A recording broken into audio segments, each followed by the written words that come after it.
What's up, high tide traders and investors? It's Rod with the Pow Group. Welcome back on The Pursuit of Wealth, your home for MJ stocks, crypto assets, news, and interviews. Also home to the best MJ community. It is Tuesday, May 21st. Hope you had a great long weekend for those in Canada.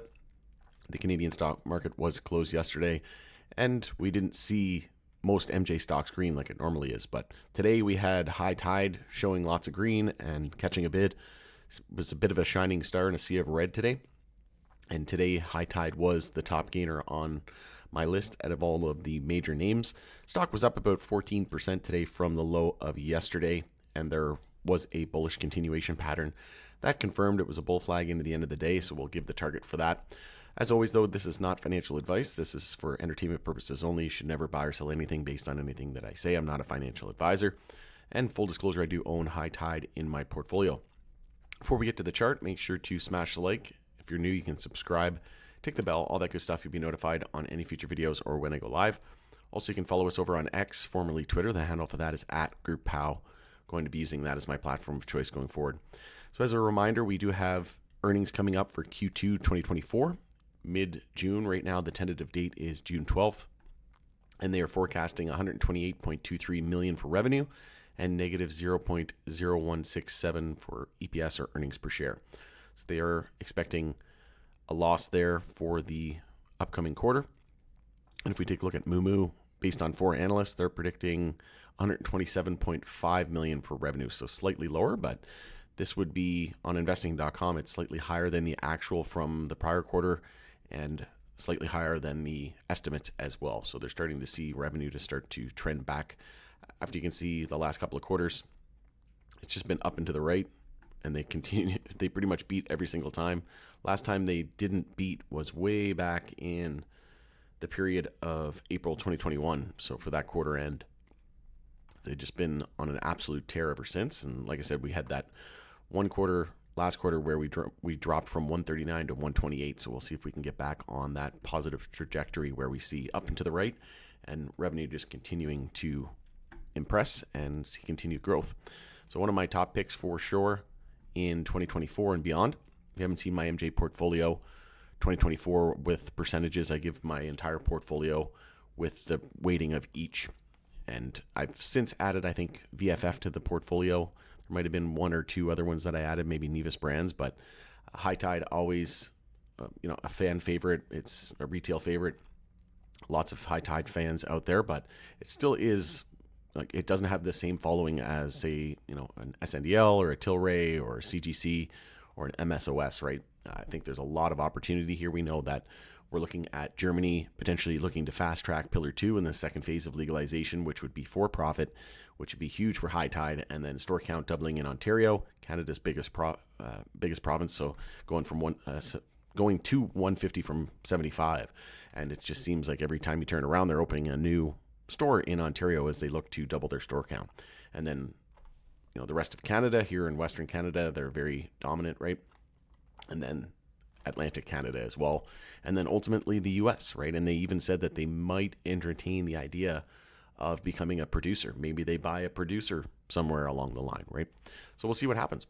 But as of right now, like I said, from the low of yesterday, stock was up about 14%, and after hours we did hit about 244, and we had a bullish continuation pattern. That would be a bull flag that played out here and confirmed into the end of the day. You can see we had our low, high, the bounce there at 236, and then a higher low at 228.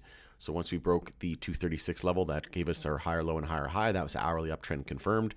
We also had an EMA 12 and 26 bull cross there on the hourly time frame, so lots of confluence pointing to upside and bullish continuation.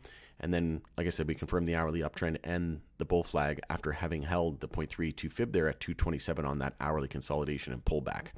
So lots of confluence pointing to the fact that we could see that continuation play out. And if you take your measured move just from the low to the high, move that out to your 0.32 fib level, and then that gives you your measured move saying about 252 USD here on the NASDAQ.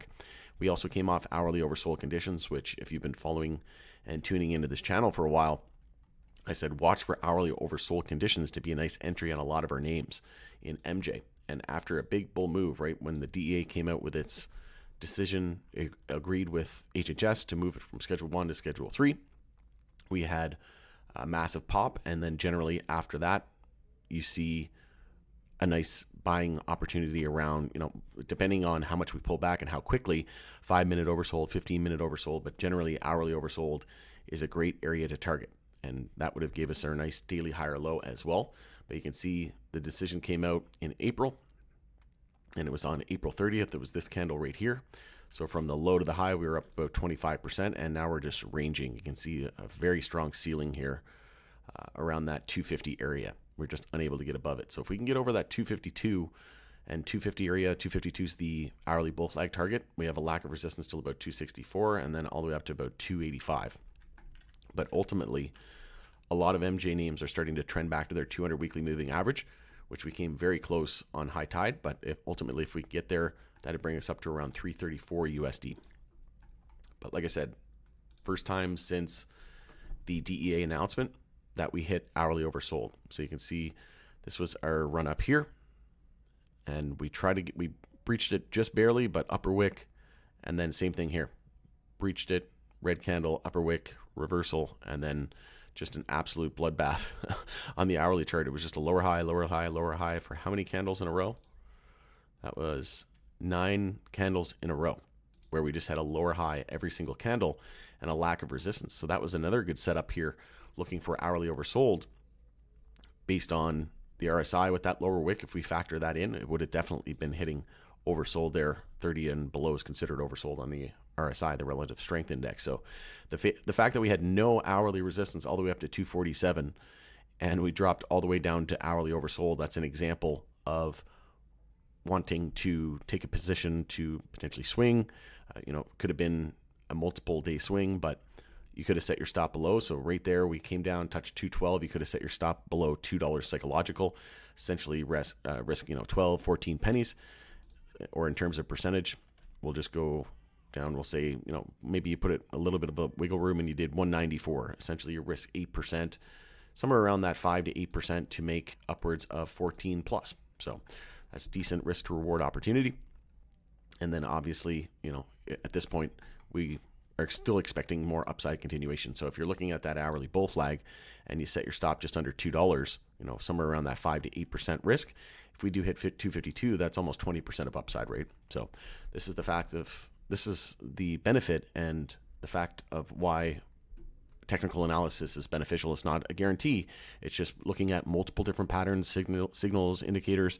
We had multiple reasons to, like I said, buy that dip, because the fact that the EMA 12 and 26 bull cross was lining up, the hourly uptrend, hourly bull flag, lack of resistance, hourly oversold, and like I said, no resistance until 247, and we had that clear pattern here of 9 candles in a row, where as soon as we finally broke that pattern, actually, I take that back, it was actually longer than that. It was all the way essentially to right there. It was 15 candles in a row. So you could have entered on this candle here, breaking the previous high. So once 217 was broken, the hourly bounce was underway. Even if you just entered there, you'd be up almost 11%.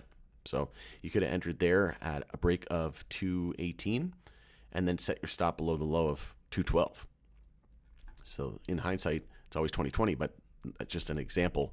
If we would have pulled back in this example, let's say, we came down, we formed a lower high here and then resumed down, or on the flip side, if we came down, formed a lower high, came down another lower high, well, then we wouldn't expect the bounce to be as aggressive. Doesn't mean we can't keep going higher, but at this point, based on that lack of resistance, we knew that we could be expecting a pretty explosive move. And the fact that we confirmed that hourly uptrend and bull flag is looking really good into tomorrow. We just need the rest of the sector. You can have a few outliers and things like that from time to time, but if the whole sector is trending down, you can see there was a pretty mixed bag out there today, but definitely more red than green. So like I said, a bit of a shining star here for high tide. And a rising high tide lifts all boats. So we want all MJ to participate. We do have a monthly bull flag on the S&P 500 as well. So if we bring up the SPY chart, you can see here on the monthly time frame, we're breaking into new all-time highs. And we confirmed the monthly higher low and bull flag. As long as we held that 0.32 fib at 479, it was a potential for a monthly bull flag. And here we are, 531.56 new all-time high. And we are now within about just under 17% away from that monthly bull flag target. So that's great into the end of the year here. That'll be decent tailwinds rather than headwinds for high tide bulls. So that should bode well. We can just get the rest of the sector to follow suit. And as of today, the DEA kicked off the comment period. So it'll be on July 22nd is the last day. So the clock starts today. The public has until July 22nd to get their comments in with regards to rescheduling, but I'm still thinking that it's going to happen. It's either rescheduling to Schedule 3, like for sure, or a slight possibility that we see descheduling.